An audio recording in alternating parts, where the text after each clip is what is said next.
All right, thank you so much. We want to look at what the Professor Njuguna Ndung'u has been saying, and this is regarding the empty coffers.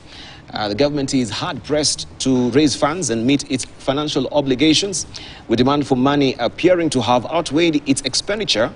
The latest indicator is that of a 30.2 billion shillings overdraft facility they opted from the central bank, signaling a dire need for finances. National Treasury Cabinet Secretary for Professor Njuguna Ndung'u confirmed the government is broke and struggling with limited resources, warning that the counties will now be forced to wait for even longer to receive disbursement of shareable revenue. The government has been forced to put on hold several projects and other services due to the cash crunch. Speaking on the sidelines of a Senate induction workshop in Mombasa, Professor Ndung'u said Treasury is currently financially strapped and cannot end the prolonged stalemate with governors that has seen paralysis in most of devolved units. This is what he says, quote unquote, "We don't have money. We have shortage of resources. We ask them to wait because we are in a financial hole. That is why we want to tell them to wait as a solution is being found." The Treasury CS also asked members of parliament waiting for the NGAF allocation to be patient. County women representatives and members of parliament have decried delays in the disbursement of the funds to give out bursaries to needy pupils. And this is what we want to continue. He's saying as well that Kenyans need to tighten their belts, with indications that the government is hard pressed, as I've mentioned, to raise funds by seeking loans from lender to meet its obligation. Now we want just to put it on the table so far and just discuss this, beginning with you, Patrick Obath. Well, let's look at the non-economist in the room. Yeah. I know you talked about, just as a teaser when we began the program, that also messaging from the ministry is very important, because this can set bugbears and fears also from, you know, the activities at the Nairobi Securities Exchange. If we hear this from the main man, from the National Treasury, briefly. I think that message is not new. The situation within that, that building has been like that for some time. And even the previous government and current government, they're having to juggle to meet the, and I'll use this very forcefully, our bloated, the bloated government. Mm-hmm. Yeah? That, as you said, cost containment is the first thing, is the easiest thing to do, and in that basis, you need to completely review how that system operates. And unfortunately, there's a lot of stuff that has been said in the past around making our government systems efficient. And for the longest, and Dr. Chodo here will say, the digitization of government has been a big thing that we said we need to do that, because the minute you do that, there'll be efficiencies, and there'll also be, we'll lock a lot of the sort of the drains that are happening, the illegal, illegal money that is leaving the government coffers, which should be serving the people of Kenya. So I think the solutions are very clear, but the will to go ahead and enforce that to happen, I think, has not been there. I mean, I was pleasantly surprised, and I hope it continues, that the budget, the cabinet is now meeting without paper, right? And they're having a digital, they're having digital connections. Right. I went to Rwanda years back, and Kagame had already put that in Rwanda, I think in 2004, 2005, sure. Whatever it is. Correct. He had done that already. And you are seeing what the country has gone into up to now, in terms of being an efficient country. It has changed a lot of things. So whilst we bemoan ourselves that, the government has got no money and everything else, I think we need to start doing drastic things in terms of cost containment. Because if we are going to sort of say we have to keep everything the same and we keep borrowing money to do it, the country is going to just get, you're just going to get into a deeper and deeper hole. Second thing, really, we have to kickstart the economy properly. Kibaki went from an economy that was growing, I think, at negative 2%. Sure. And by the time we got to 2007, the famous 2007, we are having a growth rate of 7%. Sure. If this country is going to change, we really have to look at the drivers and the keys that are going to push us to 12% growth. China grew to where it was when its GDP growth was at 12% for quite some time. Now, whether they're counting it right or wrong, that's another matter. But it was at 12%. Now that China has grown to that level, look at it, it's dropped down. Yeah? They're no longer doing those kind of things. So if we're going to change, we really have to do something different. And I think what the Cabinet Secretary for Treasury is saying is not new. It's the reality of the country. But I think we need to hear more about what you're going to do about it, rather than saying we can't do this, we can't do that, we can't do anything else. Let's call it a challenge and then look for solutions, rather than I said earlier on, saying the country is broke, and then we sort of put our hands up and say we are broke, therefore let's get more money from somewhere else. So the government was actually quick off the mark to come up with a debt ceiling at 10 billion, and right now it's caught in on a rock and hard place, because it seems they'll have to go back to Parliament to amend again the bill, that is a finance bill or the public debt ceiling bill, so that now they can give some room to swing a cut, because how then do they borrow? I think, Debal, there's many tricks that can be, that are available to, remedy some of these macroeconomic challenges that we are facing as a country. That being one of them. Because you see, if you raise the ceiling, then it opens a window for the government to soak in more debt. But like I said today, and I've said before... But even before you go, I'm sorry. Yes. What is the rhyme and reason for you to put a ceiling, then you keep on raising it to meet your demands? It's a factor, it's a factor of the size of the GDP.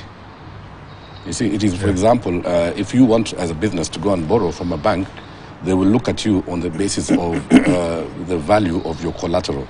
If your collateral is a house worth 10 million shillings, and that house, maybe the area appreciates, and the house gets a new valuation of 20 million shillings, it then means automatically that the banks are entitled to lend you more on the strength of that security. Does it make sense to you? It does, okay. Yes. Right, I think I interrupted your thoughts before you finish, Tony. Yeah, what I was saying is, if we do the same thing over and over again and expect a different results, then there must be something extremely wrong with us. If you earn 1,000 shillings as a household, but you in perpetuity are spending 3,000 shillings per month, and you earn 1,000, it means that you're running a deficit every month of 2,000. Right. If you do that for 12 months, you have a deficit of 24,000. So for me, I think we need to rein in public expenditure. It must be sharply in our focus. We need to also ensure that we have a good mix between what is recurrent expenditure and what is development expenditure. Because if you look at our macros today, I mean, there's just far too much recurrent expenditure at the expense of development expenditure. Then the third thing is, and I, again, want to focus on this very much, is the government has always used, the capital markets to raise money through bonds, different type of bonds. And many times we've not seen these bonds actually go to any, projects that are visible or that are actually working towards building this economy. A lot of the money that they're taking through bonds goes into service recurrent expenditure. So in the long run, it's just money that is being consumed. So the worst part of it is that actually the bonds that are floated through the capital markets, then create an outlet for our financial institutions to earn easy profits. And in so doing, they deny the business sector the opportunity to grow because there's no money to lend businesses. Why would a bank lend to you or to me when they can give that money to government with no risk apart from the sovereign risk?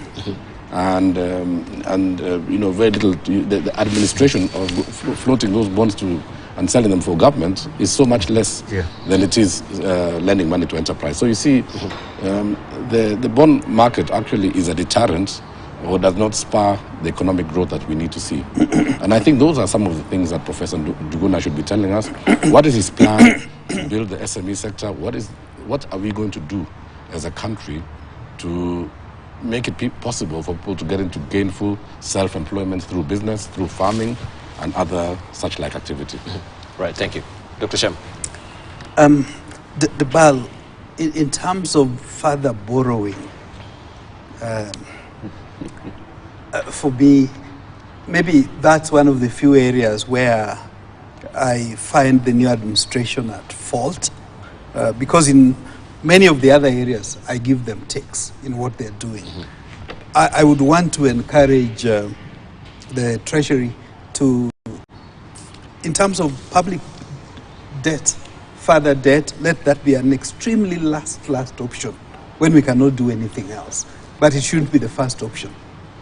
I say this fully aware, the BAL, that even though, as Chairman NSE says, this is relative to the GDP, I'm also alive to the fact, allow me, if I keep mentioning Barbados, I didn't realize it's not big, but it's very big in many respects as well. It's barely the size of Lake Naivasha, about 350,000 people. But while Kenya is talking of GDP per capita of $2,000, there are $17,000 per capita. So what is it that in countries like that are doing right, which we are not doing? So in terms of managing our assets and resources well, good governance is key. Cost containment, staying away as much as possible from further borrowing, I think is something that I would advocate. And now that Kip was talking about bonds, we are working on the details with diaspora leaders, particularly from the USA, on a $10 billion food security bond. Okay? At the right time, we'll be having conversations with the concerned parties and government. I do know that Kenya has tried a diaspora bond before. The difference here is, maybe to use Kenya Kwanza's nomenclature, is that one was top-down, the other was, this other is going to be bottom-up, in the sense that it's coming from the diasporas themselves. And they're saying, can we talk with our government and with our people and with our corporates? How do we vanquish this aspect of food insecurity from among us, our midst? So I think we need to agree with my colleagues who talk of being innovative. Let's find what ways can we use to vanquish poverty from our roots, from our midst. Lastly, the BAL, and I do know, I'm sorry if I talk about diaspora many times. Years back. In fact, I was just thinking now, should we come up with an invoice? Yes. Yeah. Actually, the point is... For the chair. Every conversation orients towards... The point is, they have become a major actor in our economy. You know, 10 years ago, when you and us started talking about this, it was like idle talk. But there's no denying now, the only group that is capable of bringing $1 trillion shillings into this country per year is diaspora. Yeah, second highest foreign exchange. So, did, yeah. Actually, this is the highest. It's the highest. It's the highest. It surpassed the tourism sector, yes, isn't it? Yes, that's 3 times tourism. So the BAL, maybe we need to, and that's barely 5% of the capacity. So I think being innovative to find ways in which we can bring more. I may just mention something that we'll be announcing soon. We're working on a diaspora insurance bond. So, that last expense insurance cover for diasporas, that for only as little as $100 per family. If any member of a family of 9 dies, the insurer pays $500,000 shillings. These are ways we are using to attract more revenues.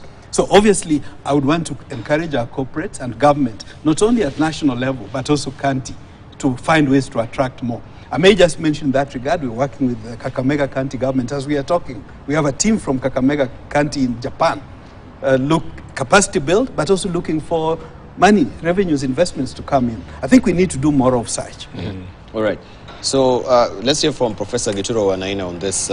We've been hearing from the president categorically that in the previous regime, they were on a borrowing spree. And with his current government, that will not be an option. But right now, it seems he has to chew his words. He has no other options other than to borrow. Yeah. So is that just in terms of what the former, what the current one, I'll probably go to what Kip is saying. When we drive, we concentrate forward, looking forward. Occasionally, we look backwards. Occasionally. Let's look forward. But we need to remind you also on your promises that you kept. A man is just as good as his word. Yeah, just as you say, yeah.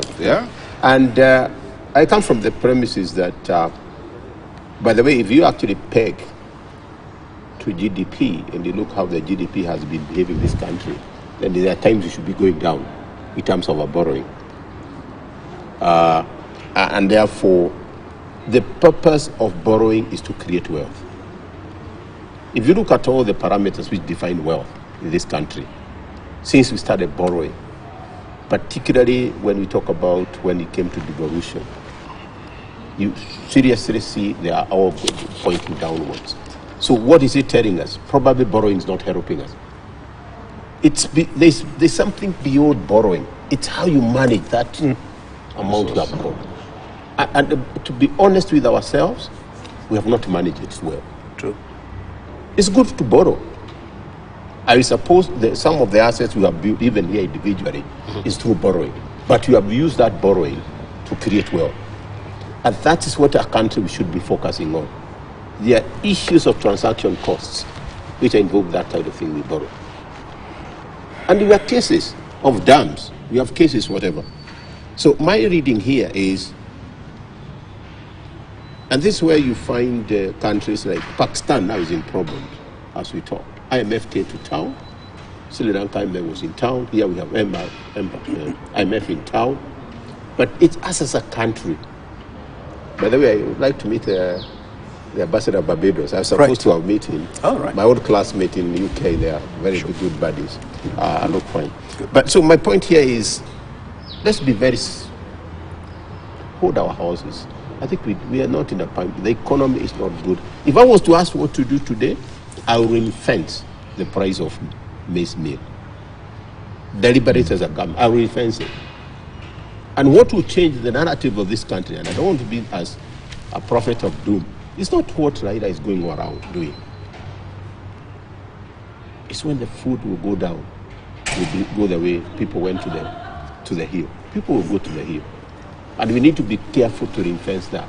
Very, very deliberate. If I was in the position like Dongo, how do you ensure, ignore the laws of demand and supply. All right, let's hear from... I was sorry, are you sure it's another part? No, I don't want to... You know... Let's just continue. Well, if you finished, I finished. So, let's step back and see how we can protect the Mwananchi. To me, that is more than real. And that's the point Kip brought in a way, the public expenditure. Just sit down and look at how much we spend in public. Debal, you know, when I was in university, my good professor Wainaina Gituro taught me quantitative methods. And,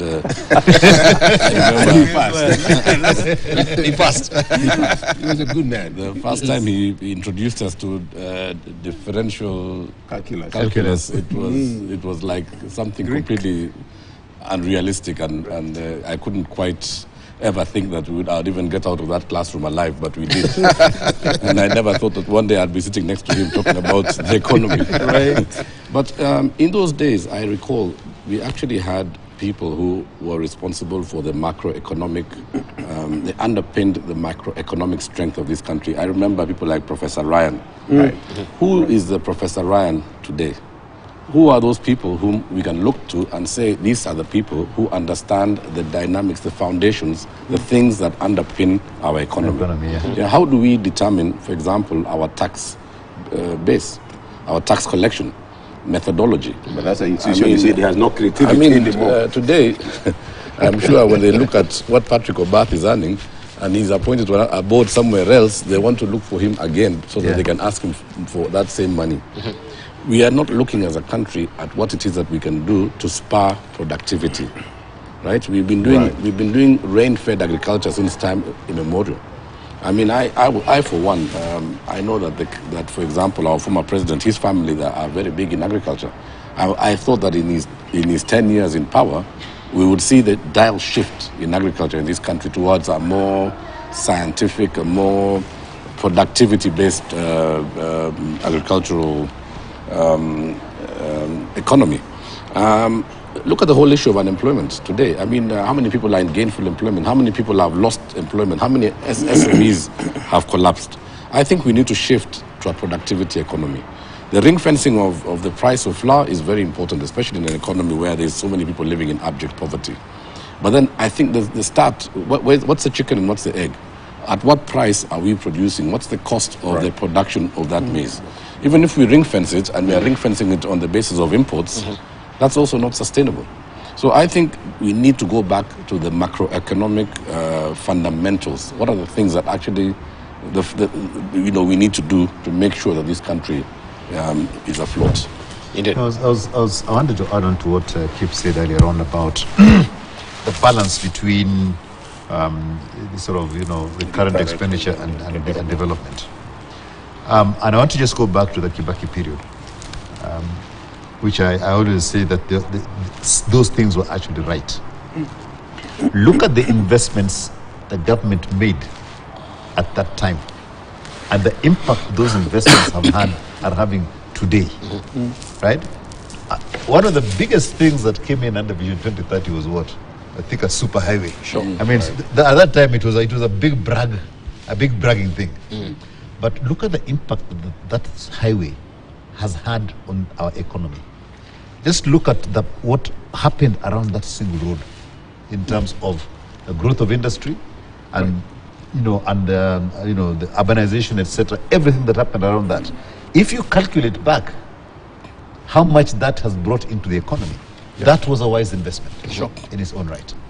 The other investment that was done that people don't talk about is the start of a public-private partnership on the undersea cable, right?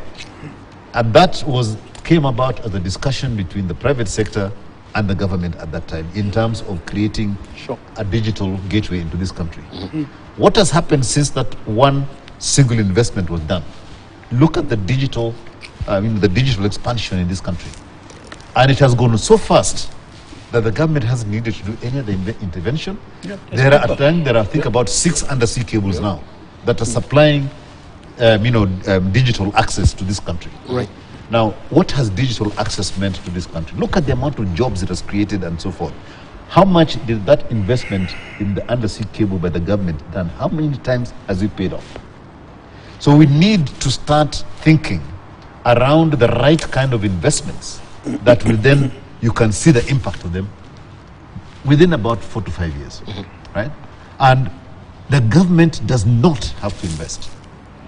What they have to do is to create a proper public-private partnership situation, not the one where I think, and I am bullish about this. The most of the PPPs that happen here is, we have a project, can we get private sector investment and we'll put in whatever. That is what is called a PPP in this country, and it isn't. Yeah, I thought that is. For me, it's a different thing. For the life of me, I'm sorry to interject, I don't understand why we've never had a super highway from here to the Uganda border that would open up the entire hinterland. Precisely. Patrick, I don't know, I mean, driving from Nairobi to Eldoret or Nairobi to Busia is the most traumatic experience in this world. And if we had that, I'm sure this economy would have opened up. But again, I think let's also give credit to the Moi government. Because in the Moi government, Safaricom partnered, the Kenya government partnered with Vodafone exactly, to create Safaricom. Today, Safaricom contributes 10.5 billion in dividend to government out of the 45.6 billion that the government receives in dividends from its enterprises. So we really need to go back and ask ourselves, why can't we create more such scenarios? I fully agree with you. And I think that the road to, the access to Western Kenya, if you look at the productivity of this nation, where is it? Most of it is between Nairobi and the border of Uganda. Yes. And yet that is the place that is most underserved with infrastructure. But then we saw, now I hear there's a new superhighway going to Nyeri. I don't know why. There's something in Nyeri. Actually, for me, we'd be talking of superhighways not only to Nyeri, but to all the major cities that we have. So, with a light touch. But as we give credit to the other administrations, allow me also to give credit to the President Uhuru administration. The expressway is already making vibes, even though Kip was talking about it today. people would spend ordinarily 2 hours to get to the airport, now do so in 20 minutes. And of course, the impact of it is yet to be fully felt. But Debal, I remember about 2 years ago attending an African think tank meeting chaired by former President Obasanjo, which came up with about 7 key areas that would transform Africa. And they apply as much in the case of Kenya. Just briefly to mention them, the digital economy has been talked about, the creative industry has been talked about, value addition for the agribusiness, natural resources, we have lots of wealth underground, carbon credits, blue economy. If we focused in this area, and maybe this is the right time for the Kenya Kwanza administration to start thinking of Vision 2060 alongside the line of Agenda 20. Agenda 20. Sorry, so we have 100 years since Agenda 2063. Thank you very much. In line with that, so that we have public participation. I know Vision 2030, which my good brother Professor was very much instrumental in, was good, but I think public participation was not sufficient. If we start now, in fact, the same way we went to Bomas to talk about the constitution, we should go to Bomas and talk about the economy. Where are we going to be in 2063? Indeed. Yeah. Indeed. But what China does for this projection of the next 100 years. At the end of the day, how do we get a nation of producing? That's it. How do you get... And one thing, and I'm happy that keepers in the boat have been it for some time, just focus on water. Give people water. Right. They'll produce. Sure. You give me fertilizer, or you give me seeds for what? It dries, it disappears. Yesterday I was in Safari Park, and by the way, Kibaki refused that road to be labeled for him. 3 times, he refused. Sio jia tunajua kule inatoka na kule naenda. Right. Hii kitu ingine mnasema ni ya nini? I saw a conference of fertilizer. Huge. All wazungus. And I was like, it's just, we didn't need this kind. Do we need the fertilizer? It's important about fertilizer, but I need the fundamental. This time, as we were sharing on the break, this is the time now to do the small dams. Because it's the weather is so conducive to do them. The water pumps. That way now we provide the water. You don't even give a Kenyan. They will actually produce. And I agree with your point. You can't really face maize. Because as a producer of maize in was an issue, I'll look at my inputs. Thank you. Right, I think we need to wind up on that as well. Yeah, talking about water, I think the government is really serious on making sure that at least we are reserving also our water catchment area. With the latest development of police unit, that we have the water protection unit that will look after the water catchment areas, and water being a critical infrastructure, also that can be taken care of. I think there is a good salutary effort that is coming from the government. But I wanted just to move on so that we can cover a lot this morning, where we can see, in light of what we're going through as a country economically, there's a budget resetting that is happening, and Treasury has revised its estimated spending and the budget deficit for the current fiscal year ending in June, revealing a slight increase in total expenditure and a smaller deficit. Supplementary budget document submitted to Parliament reveals that overall spending projected to be 3.37 trillion shillings, that is $26.98 billion, an increase from 3.36 trillion shillings initially presented in April last year. Meanwhile, the deficit for the 2022-2023 fiscal year is now estimated at 5.7% of the gross domestic product, a decrease from the original projection of 6.2%. President William Ruto's administration is working to reduce the deficit, which grew significantly under his predecessor, Uhuru Kenyatta, due to an infrastructure construction drive. And we are hitting that ceiling as well. The public debt crosses the 9 trillion shilling mark.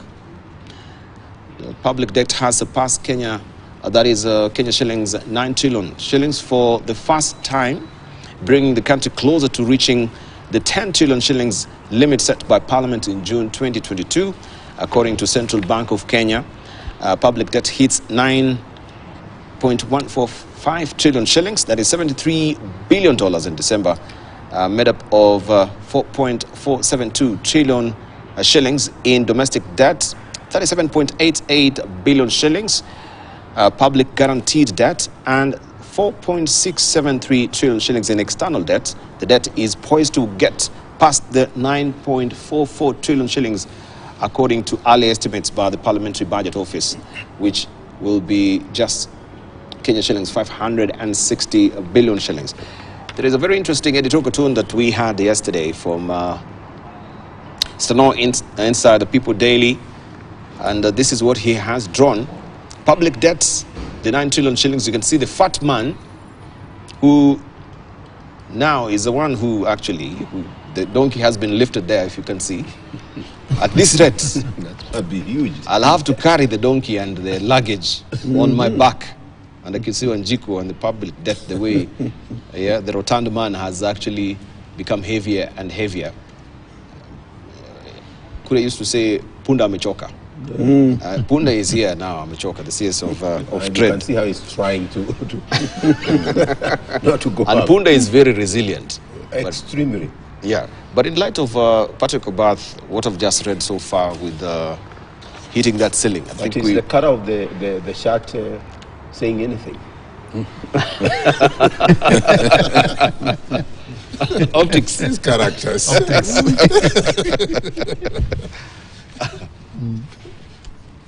No, I think for me, this whole essence of, I think this public debt and everything else, and as Kip said, it's the debt to GDP ratio that is important. And our debt to GDP ratio has gone over the last 6-7 years from around about a 50-odd%. I think now it's what, about 70? We've risen 20 percentage points in a stage of about 8 years. And that should be worrying. Right? If you've got a resilient economy, that the productivity of that economy is good, you can afford to borrow. Yeah, against that. But if the economy isn't producing, then why do we borrow? And these ratios that are being set globally are not out of just a wish or some wishful thinking. They have been tried and tested in a lot of countries.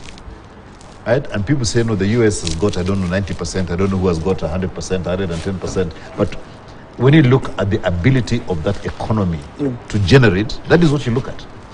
We have to get the fundamentals right in our own economy so that we're able to generate, even as the population grows, what have you, and everything else. That debt to GDP ratio, we have to look at it very carefully. And if we keep raising that ceiling at a higher rate than the GDP is growing, then we are heading for the rocks. And that is when you see the percentage growing from the mid-50s to the 70s percentage now. It is telling us that we are not making the right decisions in running this country. And as was rightly said, we need to get a group of people whose job it is to look at this thing all the time. They look at that mirror. And we put into place measures that are actually going to ensure that we grow the economy, not grow the debt. That really is what we should do. And there may be some painful decisions that have to be made to stop the trajectory we are on now, so we can go back to basics and begin to sort of look at how we can grow the economy. Right? And we've got some fantastic people who can think in this country. But I think sometimes they put it on the table, and the people who are supposed to implement it, they say, good, great, you've done a good job, and it's put there, and they continue exactly where they've been before. Right. And it actually started with me. This is what Shem was doing, when he was in Rwanda and South Sudan. Yeah. He used to copy and paste. And he copies from here and pastes in there. And it worked. And perfect it. And perfect it. Absolutely. And it worked. Yeah. And he gets a good check. You bet. Yeah. But the good thing... And people tell you, if you look at all the securities market in the region, they have actually our people who have brought them up. Yeah. You go to Rwanda. Yeah. You go to, it's our boys here. I mean, Rwanda Exchange is chaired by Bob Karina, who was my vice chair in the Nairobi Oh, really? Exchange. Yeah. But the chair. I didn't know. And our girls as well, not just the boys. And our boys and I mean Allow that me- word of he. Okay. Sure. Allow me to weigh in. First of all, I think if I was the one to make the decision today, I think one of my first order of business would be to call a national economic conference. Right. Because we do have a crisis, and that Indeed, crisis indeed. is not for the political class alone to deal with. I think it's a situation that we, all the thinkers in this country, those in academia, those in the public sector, those in the private sector, need to actually go and sit down and you know, put the problem on the table and find a solution to the problem. And for me, I think I draw a lot of inspiration from Lee Kuan Yew and what he did in Singapore. Right. And it's not impossible. I mean, the first thing that he did was to educate his government about what their business was. And I wonder today, you see, today in the devolved government, we've introduced so many layers and cadres of government. Do they understand what the mission of this country is? Do they understand what their responsibility is? Or is it just going to work every day and collecting your money at the end of the month? Some of the things that I would think would need to be addressed in such a conference would be our incentive to investors. Why would investors need to come to Kenya as opposed to other countries? What is our cost of energy and why is it that price? If today Ethiopia is saying that they're going to produce energy at $3 cents per kilowatt hour with their Grand High Dam, and our cheapest cost is $6 or $7 at source at Olkaria, you know, how competitive are we compared to them? Yeah, what our human resource complement? I mean, are we tooled our people to be able to serve the emerging industries that we have today in this world? What are the key drivers of foreign exchange, for example? What Shem and the rest do in the diaspora? How are we handling the tea revenues? How are we handling the coffee revenues? How are we growing those sectors and tourism? Sure. And if you go to the Kenyan coast, and I always feel sad when I go to the Kenyan coast, the product that we have in our Kenyan coast, all the way from Shimoni to Lamu, is not a world-class product at all. Tourists come there and they're just appalled by the quality of our hotels. We've done no investment in them. So why do we expect that a tourist going to the sea, who has an option of going to the Seychelles, would want to come to the Kenyan coast? Our hotels are in terrible condition. And it's many years of not being renovated. Then we need to also analyze and interrogate the cost structure of our country. How do we divide between our recurrent and our development costs? The money that is being borrowed, what over the last 8 years, as Patrick says, the 20% increment in our total debt portfolio, how much of that went into recurrent, how much of it went into development? So we need to start to rein in those things. So once the problem is put on the table, the solutions will be found. The other thing that I think needs to be analyzed is also our balance of payments and our balance of trade. And let me look at balance of trade momentarily. Why would it be that the agricultural produce in Uganda is at a lower production cost than it is in Kenya, yet their raw materials, a lot of their raw materials and a lot of the inputs are overland transported through Kenya? There's something fundamentally wrong. I remember the time that President Museveni came to Mombasa in 2018 and he refused to have the conversation about, there was a protest in Western Kenya because all the eggs in Western Kenya were being imported from Uganda and our farmers in that region were unable to sell their eggs to schools and to institutions because an egg is cheaper, and it's an egg. When you fry it and boil it, it's exactly the same product. So why would it be cheaper in Uganda than it is in Kenya? Yet we have more, we have a lot more competitive advantages. So we need to look critically at our competitiveness. And so back to my rallying call, I think it is time that we had a national economic conference. We need to put the thinkers on the table and let's find the solutions to the problems. Indeed. All right. It's interesting. It's like you have led this fellow. He's saying, followers who tell the truth and leaders who listen to it. It's a great combination. We must be open to ourselves. Right. And then we must also lead us. I hear you, but let's not call a national conference where we'll be, as young ones will be saying, you are led, unasomewa. Because some of the things you might get, we have a certain, we say, we have an economic council here, they'll tell us what we are doing. I think that's not the purpose for it. I think if I get you... That's why I resigned from KEPSA. I resigned from KEPSA because we used to go for round tables that were totally choreographed. Top down. It was a choreographed conversation. In fact, I went to 2 or 3 of those meetings, Patrick, with all due respect, and asked myself, what are we doing here? Same here. Because there was no way that we could have a conversation with the leadership that was frank, fair, and open. Absolutely. It was never an open session. It was always, we would be told, these are the conversations you must have, and these are the people who are going to talk. I mean, surely. And when he talks about the hotel, he's right. We deceive us. I went to Leopard Beach. Those who remember Leopard Beach when it was a Leopard Beach, oh, top. Right now, it needs a lot of innovations. Yeah. So there's still a challenge, even when and the tourism, no-brainer. You invest so little, you see returns so quickly. Yeah. I mean, let's look at what the Serengeti earns compared to what the Masai Mara earns. Yeah. You will be shocked. Yeah. If you do a comparison there. Okay. Patrick, I think he raised a very important point on the National Economic Forum. Yeah. That you need. And Patrick, I know you've been on that particular front, you as a chair of KEPSA Foundation. Generally, KEPSA, you stimulated the corruption conference that we had at Bomas of Kenya.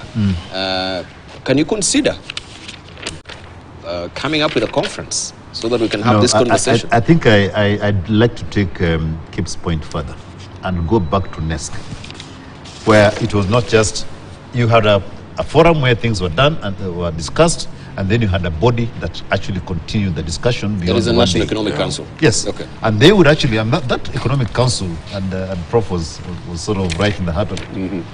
That Economic Council had a whole bunch of crazy people sitting around a table, and there were many. And you wondered how these guys met and made any decisions. I think they're about, what, 40? Yeah. 40 people sitting around a table, crazy professors, ministers of the religion, what have you, all those people were sitting around there, and always things came in and you discuss it openly. And you had experts on the fringe to sort of pipe in with detail, and then you generate ideas from there. So I think we need to go down and have this National Economic Conference, and it should be something that happens every 3 to 4 years, where you have the big gather of issues and everything else, and you hear all that. Then you have this body which continues the same discussion and distills them, engages the ministries to come in and begin to sort of make them work. And then at the end of 5 years, you're going to say, so where are we now? And that was the whole essence of Vision 2030, right? But it was supposed to, and that's one thing that I think failed there. The medium-term plans and all the rest of it should have been part of a bigger discussion, rather than just being now saying the ministry, the ministries and everything else. It should have had a bigger discussion to reset and relook at the priorities as it comes through. Now, you sort of took me on the role of KEPSA, and I think Kip brought it up, and we'll always have this. We'll always have this discussion. It's just the way that an organization works. The way we structured KEPSA, and I think Kip got me because I'm actually the one who did that structuring at that time. We structured the organization. Was that the conversations, the hard conversations, needed to happen between the business sector and the ministries, at the point where the things hurt. And once that discussion has taken place, you needed an endorsement mechanism, right? That then said that everybody is aligned to this, and that is when you had the council, the meeting with the head of state. You would then go ahead and endorse the activities that have been done here. You also had a situation whereby, whilst you thought you had sorted it out, it had not been sorted out.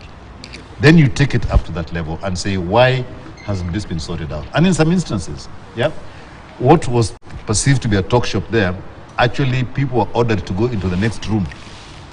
Can you sit there and discuss and agree on this thing to be done and bring it back here?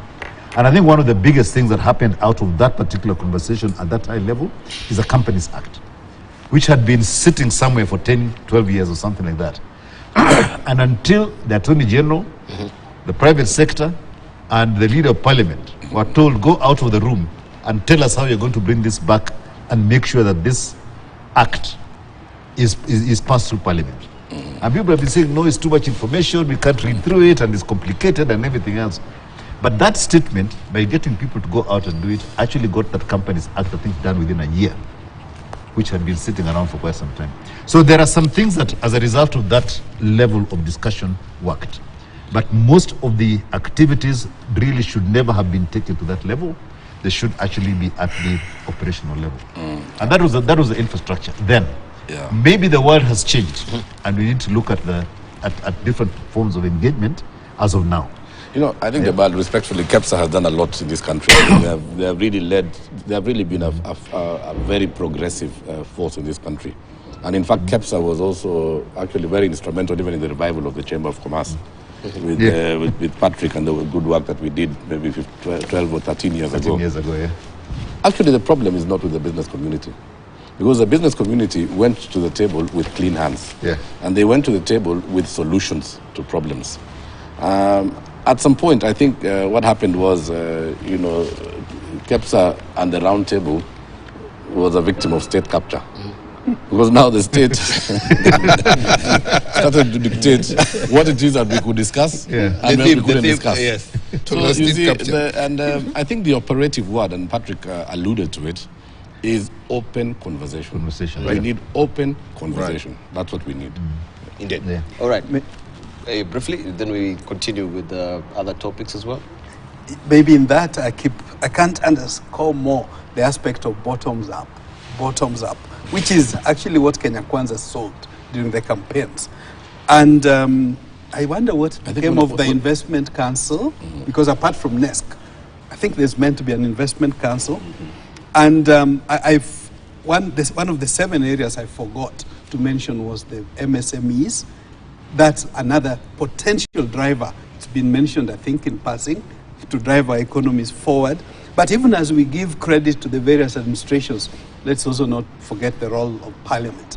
So even though we are talking of privatization of Safaricom and all, in 1998, the Communications Act, because it had been rejected 3 times during the time of the late Ntimama by Parliament, that they didn't want to liberalize the telecom sector.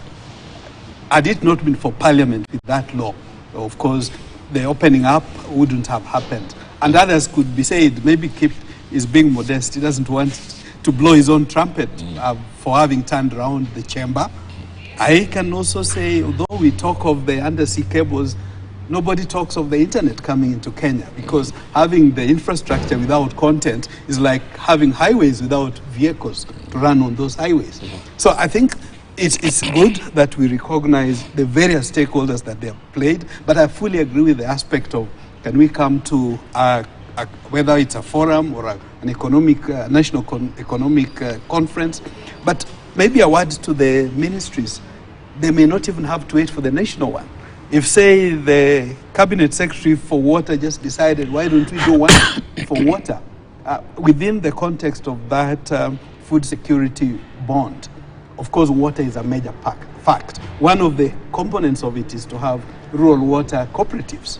We would be more than happy to share experiences of other parts of the world and some of the things that are already being experimented here. I think World Bank Kenya, for example, is already doing some experiments in central Kenya through rural water cooperatives. So my challenge is for each of the sectors, even as maybe the government thinks of a national economic conference, could move even ahead and get started. Indeed. Tourism and all the others. Yeah. Indeed. So even as the government is facing this cash crunch, I think they are really racking the brains on how they can stimulate the economy, and is banking on the proposed increase in National Social Security Fund contribution, saying, that is the Treasury, it will help get money to spur development. National Treasury Cabinet Secretary Njuguna Ndung'u termed the matter as urgent, and he said it will, apart from households, and highlighted many challenges involved in the transition from hydrocarbons. I think I'm reading from, apart from helping Kenyans, I should say, Kenyans increase their savings also and enable the government to accelerate development using the monies contributed. Accumulate savings. It says, however, employers, private pension schemes, and some workers' unions have raised reservations over the proposals to increase pension rates by 6%.